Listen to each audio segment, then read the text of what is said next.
screenshot of the Block Club Chicago landing page. Block Club Chicago DNAInfo has now returned as Block Club Chicago, a neighborhood news platform run on blockchain technology.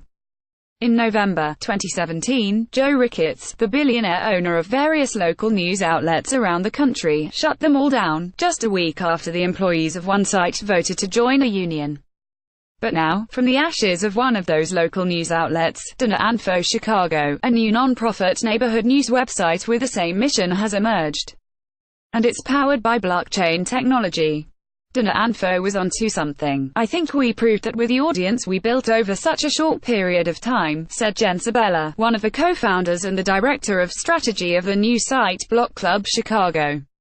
DNAInfo and its sister sites in cities like New York, LA, and DC, provided web-only coverage of big and small issues in urban neighborhoods, often in a conversational and approachable tone. It just showed that people want news that's relevant to them and that hyperlocal doesn't have to be lame. DNAInfo was a community, and that's what we want to do with Block Club as well, Sabella said.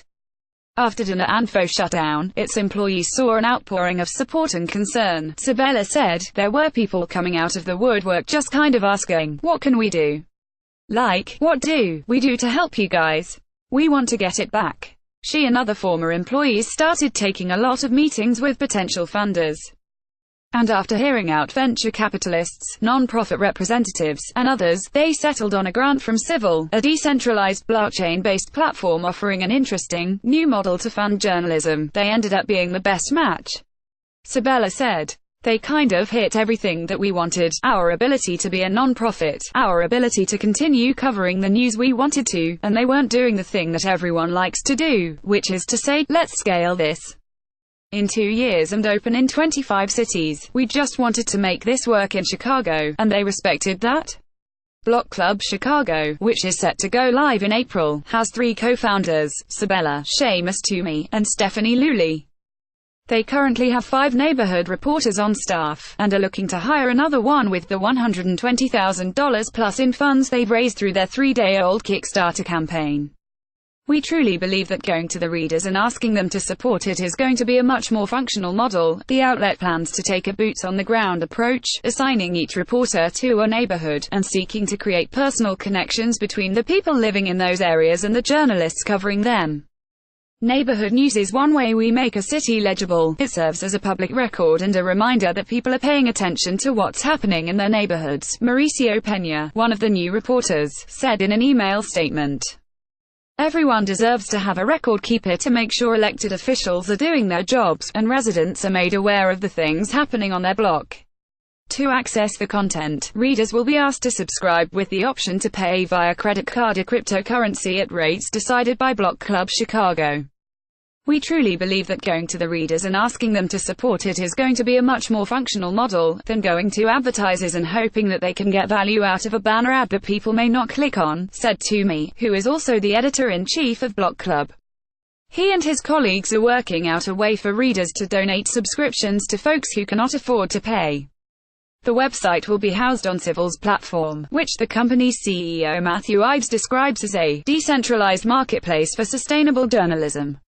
It's a new use of blockchain technology, which is most well known for its application in transactions of Bitcoin and other cryptocurrency. Very simply, blockchain is an efficient way to securely share, store, and update data within a dispersed network. It's been hailed as an incorruptible digital ledger of valuable information, and it's not controlled by any one entity. What that means for Block Club Chicago is that all the news content will be permanently archived and not subject to abrupt deletion by any one entity. When Ricketts shut down DNAInfo, Gothamist, and others, there were concerns that all the content would be deleted. Block Club is one of 3 news organizations Civil has launched so far. The other 2 are Popular, for local news in Los Angeles, and Sludge, an investigative outfit that hopes to uncover the nexus of dark money and politics. Our initial focus with the newsrooms that we are launching with our platform later this spring is local, investigative, and policy, said Matt Coolidge, co-founder of Civil. Those are the 3 areas that we see as perhaps the hardest hit after 2+ decades of mass media consolidation, and where there is just such a surging demand from civically engaged consumers that are willing to pay for the news. Eventually, they hope to add several more newsrooms that, along with particularly interested readers, will form a self-governing community that regulates the civil platform. Think Wikipedia, but for quality journalism. In order to have a say in this community, a person will have to deposit CVL tokens, a type of crypto utility token. That unlocks a different set of decision-making capabilities in the platform's backend for journalists than for readers. These tokens are part of a mechanism that disincentivizes trolls, fake news, and bad actors, and ensures that the content meets established standards of journalistic ethics.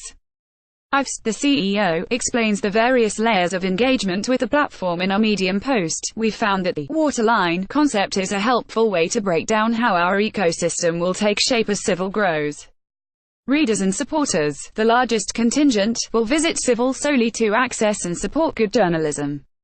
Our core community, those holding CVL tokens and shaping key community decisions, confirming or challenging a newsmaker or newsroom application, fact-checking, etc., will exist underneath the waterline and participate in the self-governance of the platform. Finally, a group of creators will exist at the core, community-approved journalists that create the stories that live on Civil newsrooms, as well as developers that build new tools and experiences based on broad ecosystem demand. A visualization of the Civil ecosystem. Civil, the self-governance model will apply across all newsrooms on Civil's platform, and anyone in the creators category will be hired and paid through a subscription model. By spring, the company hopes to have 15 newsrooms with up to 150 journalists. The shuttering of DNAInfo and the other news sites owned by Ricketts was another blow for local news outlets, which have been languishing financially and in many cases disappearing entirely. Investigative journalism is getting more and more expensive, and even international coverage has fallen on hard times. Journalism entrepreneurs are developing a range of new and experimental models, and it remains to be seen how Civil's blockchain-fueled model will fare. But at least at this initial stage, Civil's symbiotic relationship with news organizations has been mutually beneficial. They're helping us get off the ground. We're helping them get off the ground, as well, said Toomey. Hopefully, this turns into something long-term that people around the world can participate in. Tanvi Misra is a staff writer for CityLab covering urban demographics, inequality, and culture. Her work also appears in The Atlantic, NPR, and BBC. Life. The venues of the Pyeongchang Games, held in a remote and impoverished corner of South Korea, are not built to last. That's probably for the best.